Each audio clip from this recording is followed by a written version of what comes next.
ಸಿನಿಮಾಗಳಲ್ಲಿ ಹಾಟ್ ಅವತಾರಗಳಲ್ಲಿ ನಟಿಸಿದ್ದ ನಟಿ, ಸಾಕಷ್ಟು ಐಷಾರಾಮಿ ಜೀವನ ಕಂಡಿದ್ದ ನಟಿ ಈಗ ಒಮ್ಮೆಲೆ ಆಧ್ಯಾತ್ಮದ ಹಾದಿ ಹಿಡಿದಿದ್ದಾರೆ.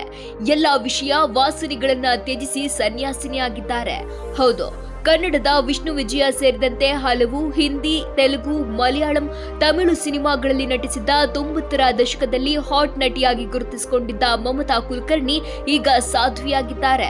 ಕಿನ್ನರ ಅಖಾಡದ ಮಹಾಮಂಡಲೇಶ್ವರಿ ಆಗಿ ನೇಮಕ ಆಗಿದ್ದಾರೆ. ವಿಷ್ಣುವರ್ಧನ್ ಹಾಗೂ ಬಾಲಿವುಡ್ ನಟ ಅಕ್ಷಯ್ ಕುಮಾರ್ ಒಟ್ಟಿಗೆ ನಟಿಸಿದ್ದ ವಿಷ್ಣು ವಿಜಯ ಕನ್ನಡ ಸಿನಿಮಾದಲ್ಲಿ ನಟಿಸಿದ್ದ ಮಮತಾ ಕುಲಕರ್ಣಿ ತೆಲುಗು, ತಮಿಳು ಹಾಗೂ ಮಲಯಾಳಂ ಸಿನಿಮಾಗಳಲ್ಲಿಯೂ ನಟಿಸಿದ್ರು. 2003ರಲ್ಲಿ ಬೆಂಗಾಲಿ ಸಿನಿಮಾದಲ್ಲಿ ನಟಿಸಿದ್ದ ಮಮತಾ ಆನಂತರ ಚಿತ್ರರಂಗದಿಂದ ದೂರಾಗಿದ್ರು. ಈಗ ಒಮ್ಮೆಲೆ ಆಧ್ಯಾತ್ಮದ ಹಾದಿ ಹಿಡಿದಿದ್ದಾರೆ.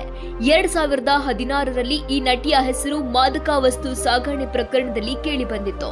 ಮುಂಬೈ ಪೊಲೀಸರು ನಟಿಯ ವಿರುದ್ಧ ಪ್ರಕರಣ ದಾಖಲಿಸಿಕೊಂಡು ವಿಚಾರಣೆ ಮಾಡಿದ್ರು.